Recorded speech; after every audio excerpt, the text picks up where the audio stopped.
Ante el equipo que sombrero Rebeca, ya nos cuenta Matías cómo está Central Córdoba, gol Central Norte, a la orden Miguel Ángel Matón, tiro libre para el Santos, y está a difícil de distancia, Matías Rígido, puede ser la apertura del marcador, 21 minutos del partido, viene el remate, Rinaldo, ¡gol!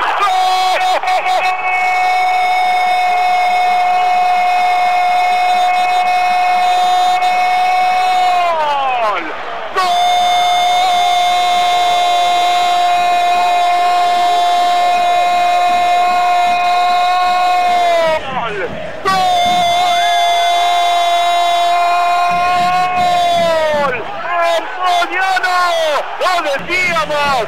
Camino, posición de remate y gol de Rinaldo ante Central Córdoba. No falló Matías, no falló Rinaldo, lo convirtió el gol, pegó en la barrera, se le desvió a Baigorria que nada pudo hacer porque estaba vencido. La pelota que se desvía y entra.